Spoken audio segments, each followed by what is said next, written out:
Monsieur le Président, Madame la Ministre, Madame la Rapporteure, Monsieur le Rapporteur, mes chers collègues, miracle, on a trouvé la solution. Avec le texte d'aujourd'hui, tout va être réglé dans nos communes rurales. Le mal-être des maires, le manque de candidats, les contraintes administratives. En contraignant l'ensemble des communes de France à passer au scrutin de liste et à la parité, ça va être le bonheur est dans l'urne, tout est réglé, c'est la solution. Plus sérieusement, mes chers collègues, et ceux qui ont pris la peine de regarder mes amendements l'auront déjà compris. Aujourd'hui, avec ce texte, nous sommes face à une réforme qui soulève de nombreuses interrogations, tant sur son opportunité que sur ses conséquences réelles pour nos communes et nos élus. D'abord, interrogeons-nous sur le timing. Pourquoi une telle précipitation à 1 an des élections municipales ? Pourquoi imposer un changement du mode de scrutin alors que les véritables urgences, comme le statut d'élu local, sont laissées de côté ? A-t-on entendu les maires réclamer ce bouleversement ? Non. Nos élus de terrain, ces femmes et ces hommes qui donnent de leur temps, très souvent bénévolement pour le bien commun, demandent avant tout qu'on arrête de les noyer sous de nouvelles obligations et des changements incessants de règles qui ne répondent à aucun besoin exprimé par les territoires. Ils ne réclament rien d'autre. Et je rappelle que le Sénat a fait de son fer de lance la simplification des normes depuis de nombreuses années, à les comprendre. Les élus locaux sont en souffrance et nos conseils municipaux font face à des démissions en cascade et à une crise des vocations sans précédent. Plutôt que de les soutenir, on va leur ajouter avec ce texte des contraintes inutiles et inadaptées. Les chiffres parlent d'eux-mêmes. En 2020, plus de la moitié des maires ont du mal à constituer une équipe. 86% ont peiné à trouver des volontaires et 22% ont affronté de graves difficultés pour respecter la parité. Certes, la représentation des femmes progresse dans les communes de plus de 1000 habitants, atteignant que 48,5% des conseillers municipaux contre 37,6% en dessous de ce seuil. Pourtant, c'est dans les communes de moins de 3500 habitants que l'on trouve un pourcentage plus élevé de femmes maires.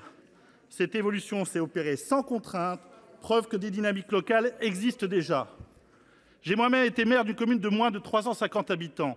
J'ai présenté une liste à parité, sans y avoir été obligé, mais en convainquant simplement des personnes motivées, prêtes à servir leur commune, quel que soit leur sexe.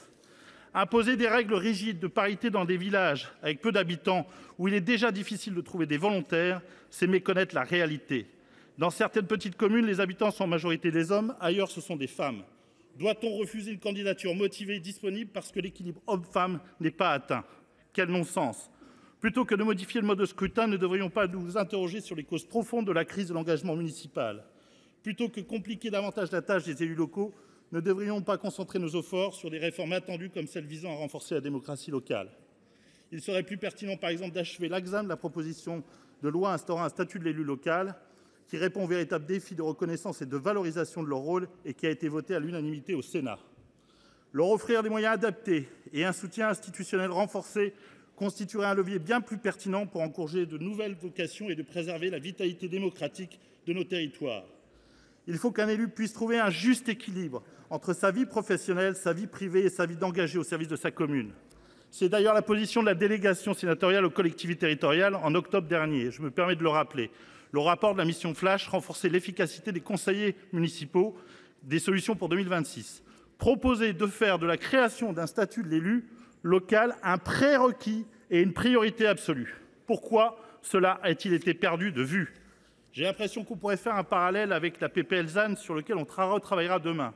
On a réalisé le bon diagnostic, on a fait les bons constats, on a fixé des objectifs vertueux et on s'est perdu en route pour trouver des solutions en imposant des règles stratosphériques sans tenir compte des réalités de terrain et de la diversité des territoires. Certes, cette réforme apporte un assouplissement en réduisant le nombre requis pour constituer une liste ou en permettant de siéger dans un conseil municipal incomplet. Mais pour le reste, elle ne fait que complexifier inutilement un système qui existe et fonctionne déjà bien. Aujourd'hui, les candidats peuvent avoir le choix entre une liste bloquée et une liste ouverte. Demain, nous restreindrons leur liberté en empêchant une personne motivée de se présenter seule. Où est la liberté ? Nous prenons le risque de créer artificiellement une opposition obligeant un candidat à trouver des colistiers, quitte à intégrer des personnes sans motivation. Ce nouveau cadre risque d'exacerber les tensions dans nos villages, où la solidarité et le vivre ensemble sont des piliers essentiels.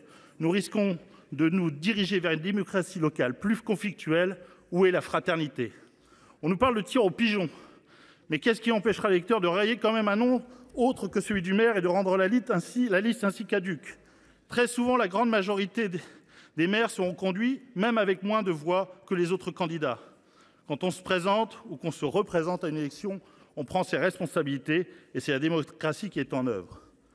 Qui peut nous assurer que demain, on ne nous imposera pas l'étiquette des listes, entraînant ainsi une politisation encore plus marquée du monde local?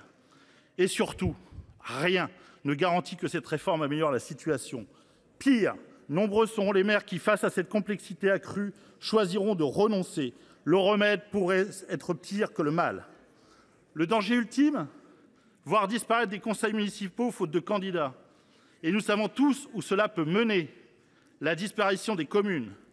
Après avoir fragilisé leur financement et alourdi leurs responsabilités, sans en avoir conscience avec ce texte, ne fragilisons-nous pas la gouvernance locale et à terme précipiter la fin de nos petites communes? C'est pourquoi j'ai déposé des amendements visant à préserver l'actuel mode de scrutin que je défendrai au cours d'examen de ce texte. Mettons déjà des mesures de protection, de valorisation et d'accompagnement des élus locaux, à savoir un réel statut. Il sera toujours temps par la suite de s'occuper du mode de scrutin. Enfin, conformément à l'esprit de notre groupe indépendant République et Territoires, chacun d'entre nous votera en conscience, en considérant que ce qu'il juge le meilleur pour notre démocratie, même si la majorité de mes collègues partagent ma position. Plus de motivation, moins de surréglementation et liberté pour les petites communes. Je vous remercie.